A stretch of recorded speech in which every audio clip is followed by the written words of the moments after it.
say about that, Armorga? Super Turtles, count it off! Recently, there has been an exciting development in the popularity of our favorite group of mutants with the release of multiple projects. No, we're not talking about the X-Men, even though they're also about to make a comeback. We're talking about the Teenage Mutant Ninja Turtles. Last year, we saw the entire team return to the big screen in a new style, from Seth Rogen and Ewan Goldberg, and there's hope for many more projects. But this could also mean we might explore much of the lore around our favorite turtles. One of the most extraordinary things about their lore has to be the Super Turtles. We're not talking about the war strategy from Halo, but the alternate versions of our Teenage Mutant Ninja Turtles with some exceptional abilities. Before we get into our explanation, we have a very small request. If you like our content, please support us by subscribing to our channel. This is a small click for you, but for us it means a lot. Thank you. Let's begin.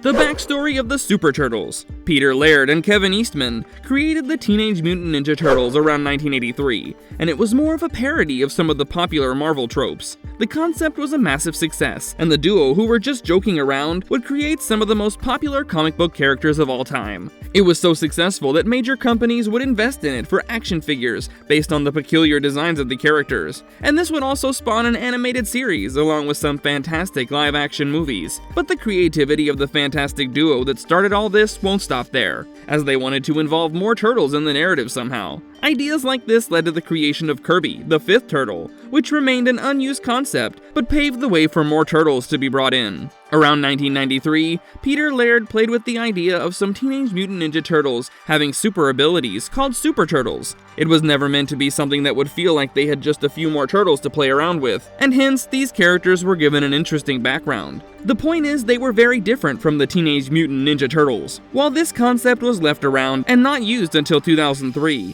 following an appearance in Volume 4 of the TMNT comics from Mirage, a version of this concept was released in Japan around 1994. Like the original TMNT animated series, this Japanese animated series was released as a tie-in to the Japanese version of our heroes from Takara. Here, we would see the Ninja Turtles using Muda Stones, making them Super Turtles for 3 minutes. Meanwhile, Shredder, Rocksteady, and Bebop would also discover these stones and use them to become Devil Shredder, Super Mutant Rocksteady, and Super Mutant Bebop. The Turtles defeated them by coming together and transforming into the Turtle Saint. Yes, it does sound like some crazy episode of the Power Rangers, as they defeat their enemies by coming together with their weapons or vehicles to form a Megazord. But don't worry, the original concept that Peter Laird had for the Super Turtles is way different from what we saw here, and it is in the tones of the original idea of TMNT, parodies of some rather popular superheroes.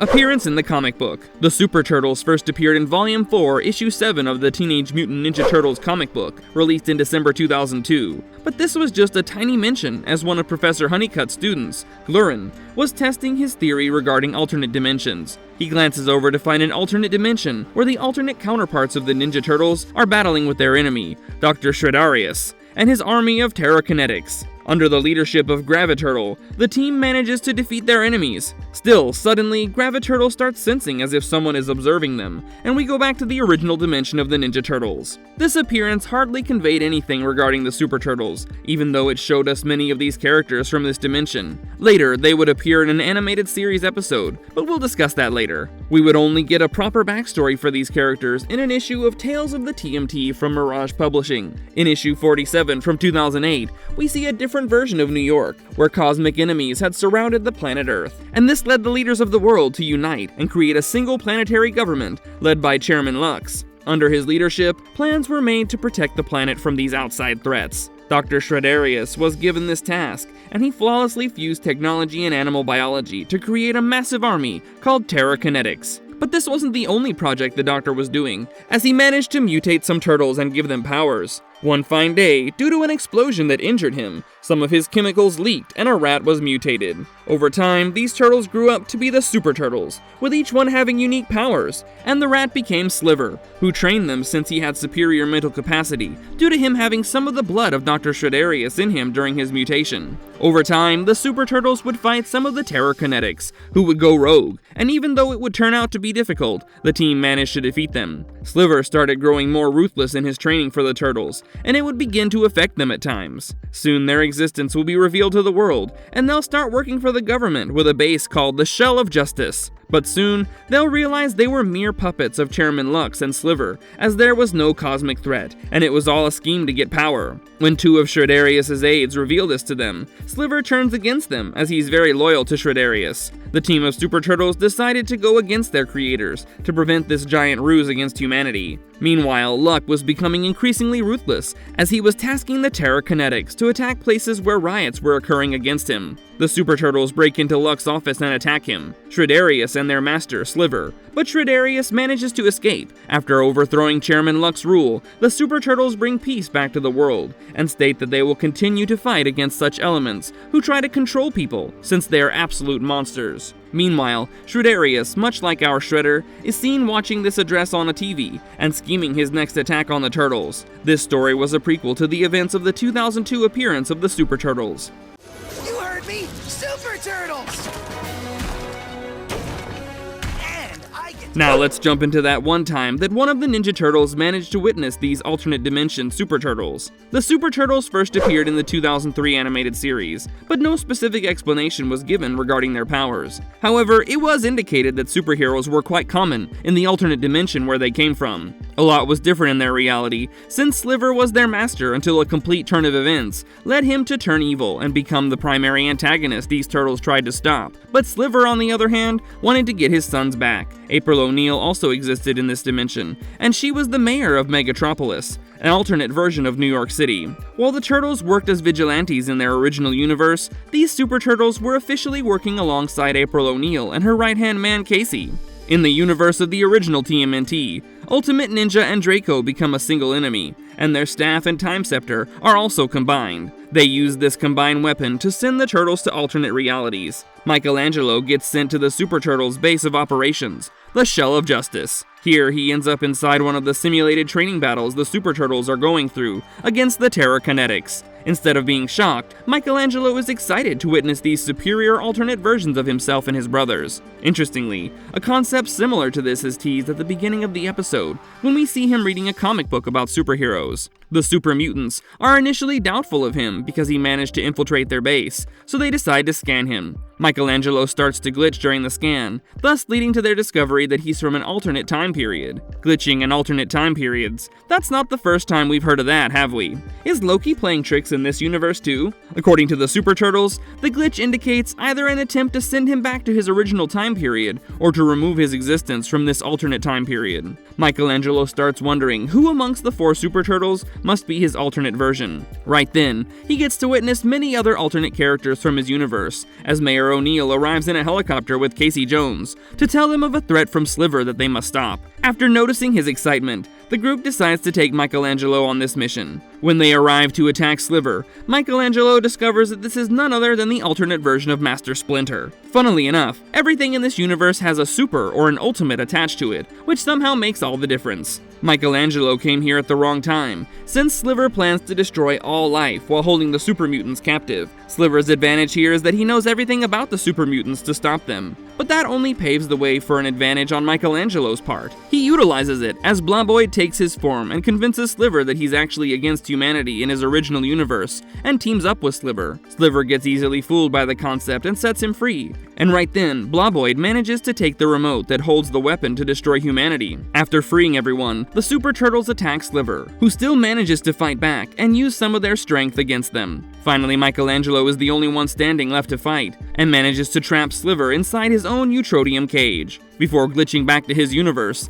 Michelangelo gives them advice on how to prevent the bomb from detonating by changing the programming, and the Super Mutants succeed at doing this. Monty Python seems suitable in their sketch, showing a universe where everyone is a superhero. An ordinary person would make for an extraordinary being. The Super Mutants put a statue for Michelangelo before the Shell of Justice and called him the Turtle Titan. If only Michelangelo had known about this, he wouldn't have stopped bragging about it to his brothers. An arc like this might be exciting since many comics explored alternate universes, even alternate timelines. The Justice League has explored this concept to much success and given us some of the craziest storylines, and at one point, all these alternate timeline characters came together to save the planet. Maybe that's something we'll also see being explored when the Turtles face a more significant threat, and manage to seek help from their super alternate selves, the Super Turtles. One of the most fantastic things about this episode is witnessing all the Super Turtles' extraordinary powers in this little time. Let's look at all these characters and figure out who their alternate version is amongst the original Turtles. We'll see about that, Armrica.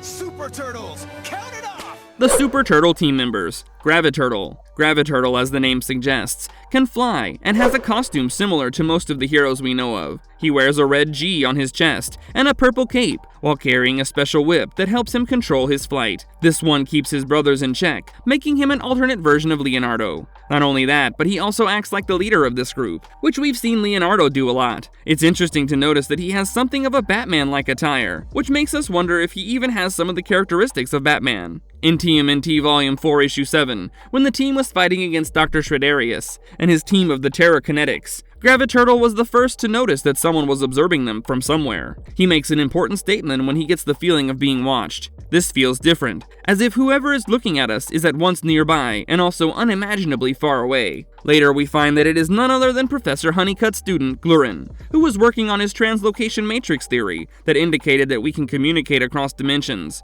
But the fact that Graviturtle could feel this suggests that his powers are not limited to flight. Maybe it has something to do with superior sense. That just might work!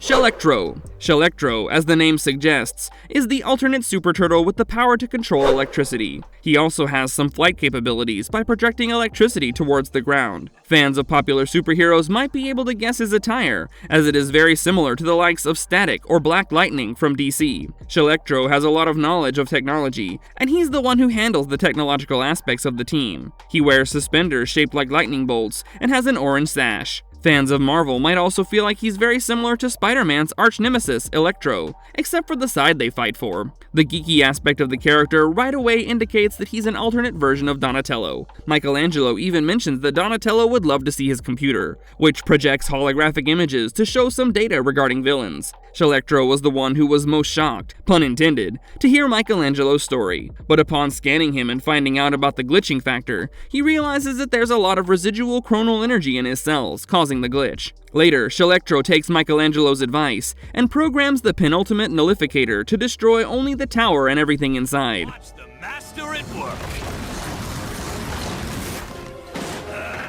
Gridx. Based on the physique of this character, one can clearly understand that this character is Raphael's counterpart, but that's not the only thing in common between the two, as they can both be rough when the situation calls for it, and they take their time to accept new things, being suspicious initially. The character's costume differs from the others, because it is not the most common design based on his powers. Gridx can change his size, requiring him to wear a spandex suit with a belt buckle design on the front. He suffered a lot of torture at the hands of Sliver during his training, as the latter would try to drill through his shell to test his strength. Gridx would be the first to discover Michelangelo, as he saved the Ninja Turtle from an attack from one of the Terra Kinetics in their simulated training environment, and he suspected Michelangelo's motives for sneaking into their base. But later he understood his situation and accepted the character better. Unlike his brothers, he has to be carried around in situations where these turtles must escape.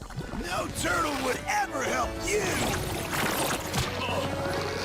Bloboid. As the name suggests, Bloboid is quite literally a blob, and he can morph his body into any state or form, and can often be seen covered in slime. The character has minimal shape-shifting capabilities, as we don't see it being explored much whenever the Super Turtles appear. Bloboid is the counterpart to Michelangelo's character, with the only difference being that he doesn't talk that much and seems serious. This character is very similar to Plastic Man or even Clayface from DC. The fact that he is Michelangelo in this alternate dimension becomes more overstated when he takes the form of our Ninja Turtle to fool Sliver, and it works perfectly, as Sliver, who had trained Bloboid, didn't even doubt. Marvelous verdict. We're very well aware that the world of Teenage Mutant Ninja Turtles has always been filled with many puns and references to other comic books. I mean, who can forget the ooze, which was very similar to the chemical that caused Matt Murdock, aka the Daredevil, to go blind, was behind the mutation of the Turtles. The concept of the Super Turtles adds to this crazy list of references to other comic book worlds, but this time, it's a lot more specific since they belong to a dimension that is a bit darker. It's not as dark as The Last Ronin, but it isn't that far away either. Let's hope that there's a future for these colorful characters, and with the wide variety of TMNT projects coming out, it won't be surprising to see the super mutants pop up somewhere. After all, the multiverse is all the hype now. And if you liked our content, don't forget to leave a like and subscribe to us if you haven't already. Have a good one and be safe. Thanks everyone!